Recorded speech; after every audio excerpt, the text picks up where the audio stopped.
Good morning everyone. Today I am going to start a new lesson, that is Chemical Kinetics chapter 4, and this is the part 1 of the Chemical Kinetics. So first of all, let us discuss about this word chemical. We know what are the chemical. So now this word kinetics. So kinetics is derived from the Greek word that is kinesis, and the meaning of the kinesis is the movement. So the branch of chemistry which deals with the rate of a chemical reaction and the factor which influence the rate of the reaction and the mechanism by which the reaction proceeds is called the chemical kinetics. The kinetic study not only help us to know the speed or the rate of a chemical reaction, but also describe the condition by which the reaction rate may be altered, and the study of the rate of reaction also help us to understand the pathways from reactant to product, called mechanism of the reaction. Now the next heading is, that is rate of a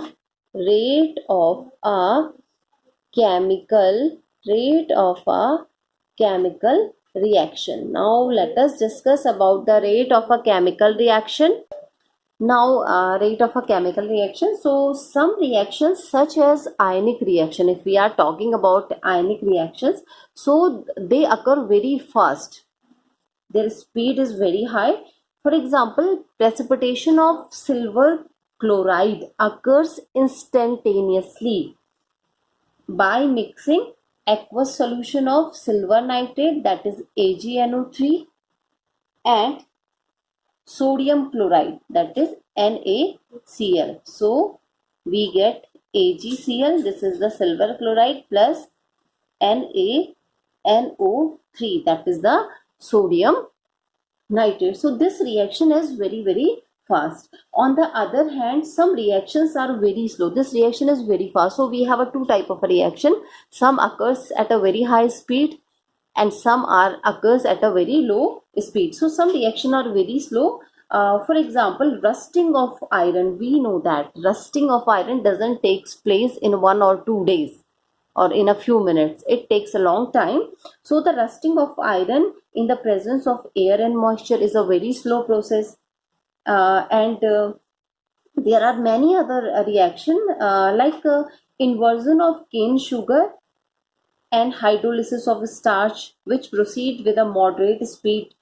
So we have the three category of the reaction. Now we have a three category of reaction. Some occur at very high speed, some at the moderate speed, and some at the very slow speed. So you must be knowing that the speed of an automobile is expressed in the terms of the change in the position or the distance covered by it in a certain period of a time. If we are talking about the speed of the any automobile, so it means that it covers the speed. We can measure its speed by how much distance it covered in a particular time. So similarly, the speed of a reaction or the rate of a reaction, the speed of a reaction or rate of the reaction, both are the same term. So the speed of a reaction or rate of the reaction can be defined as change in the concentration of the reactant or product, change in the concentration of reactant or product in unit time. So to be more specific, it can be expressed in the terms of, the first one is rate of decrease in the concentration of any one of the reactant, or the rate of increase in the concentration of any one of the product. We all know very well at the starting phase, for example, we have two reactant, that is reactant A and reactant B. When they combine, they form a product AB. So rate of a reaction can be measured, how much rate decrease in the rate of the concentration of any of the reactant, and how much increase in the concentration of any of the product. So this is defined as this is known as the rate of a reaction, by which we can define the rate of a reaction or the speed of a reaction.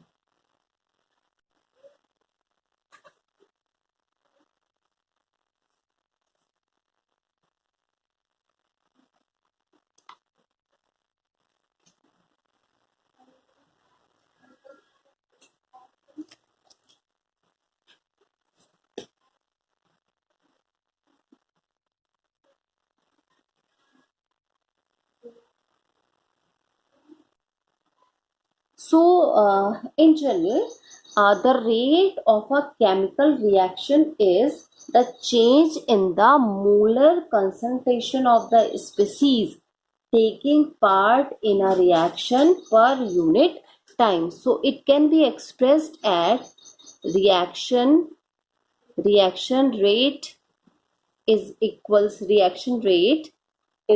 to change in the change in the molar concentration upon time taken for the change.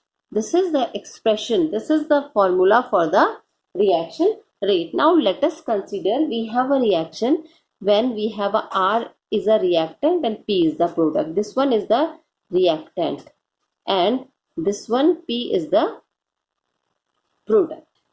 This is the reactant, this is the product. As the reaction proceeds, so first of all we have to find the reaction rate with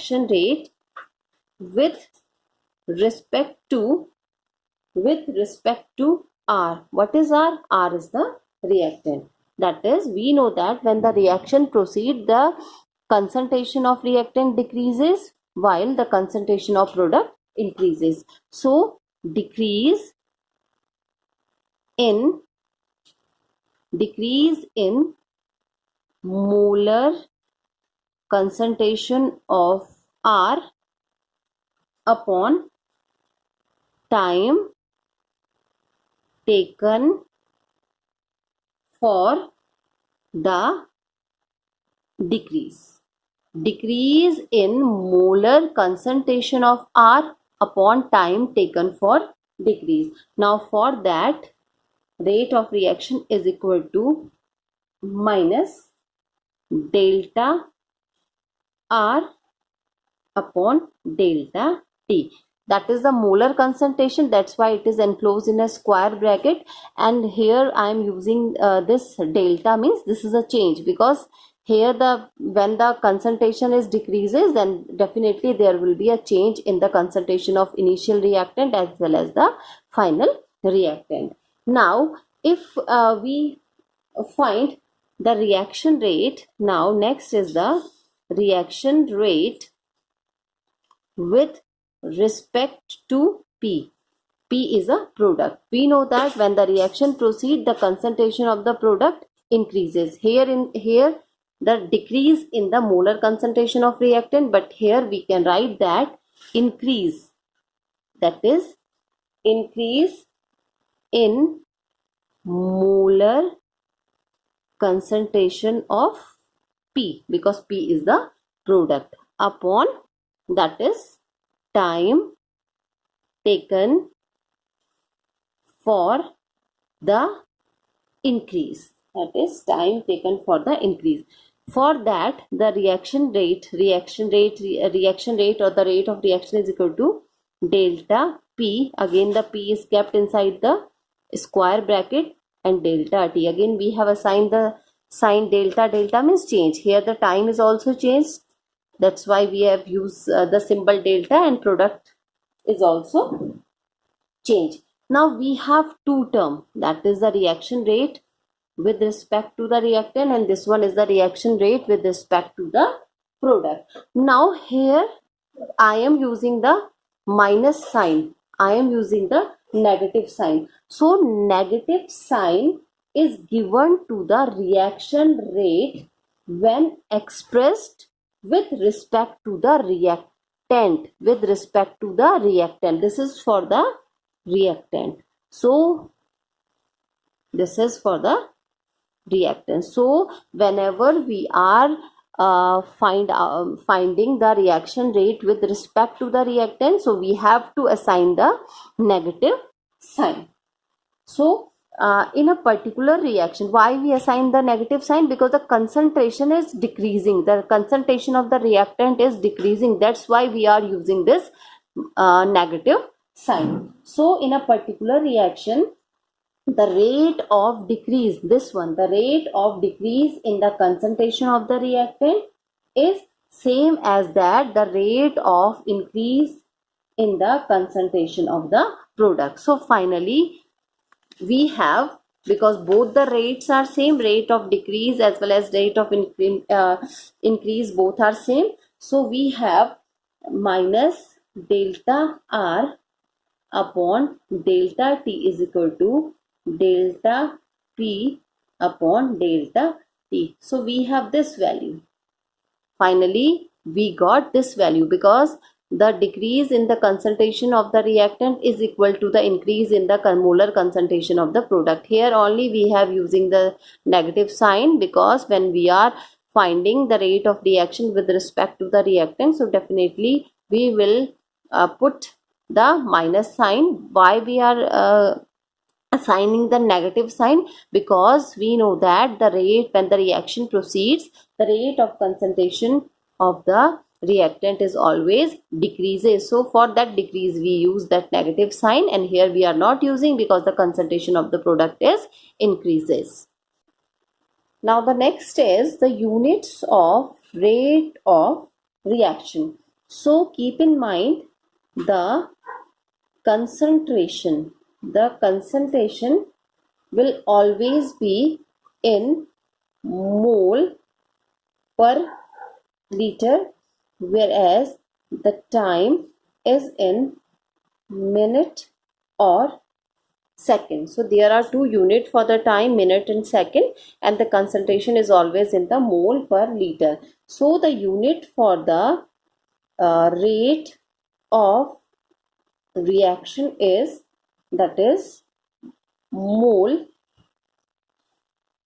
per liter per second. Mole per liter per second, or that is mole per liter per minute. So these are the two units for the rate of a reaction.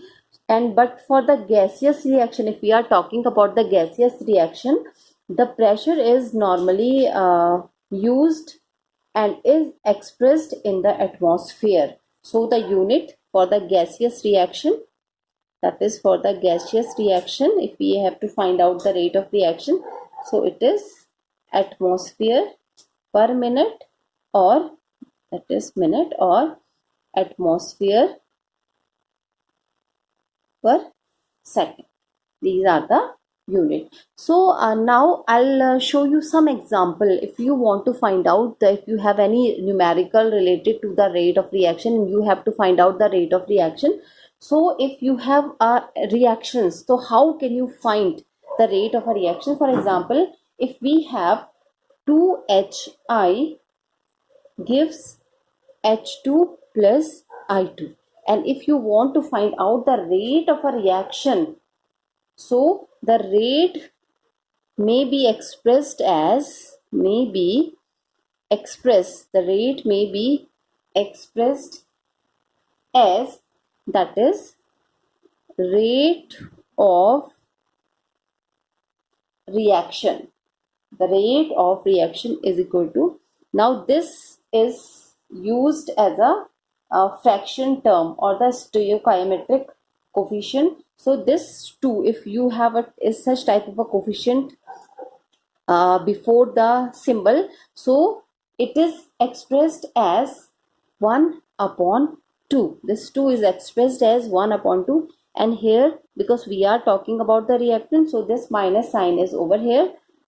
Delta, this is HI and delta t is the time. If you have the stoichiometric coefficient after the symbol, so no need to panic, it is written as same as we have written earlier, this one, and this is the delta I to delta t. So this is the way, if we have the coefficient before the symbol, so it is expressed as this one minus sign, and if we have the after coefficient after the symbol, so no need to panic, it is written as we have written for the other reaction. Now I'll show you one more reaction. For example, if you have 2N2O5, that is the nitrogen pentoxide. This is a reaction for the decomposition of the nitrogen pentoxide. When it decomposes, we get 4NO2, that is the nitrogen dioxide plus O2. And if we want to find out the rate of reaction, if we want to find out the rate of reaction for this reaction, so first of all, for the reactant, we have to write for the reactant. Again, we have here 2. So this is minus 1 by 2. Then delta N2O5 bracket close delta T. This is for the reactant. And now for the product. Again, this is the 4. So it is written as 1 upon 4. No minus sign should be there because it is for the product. Delta.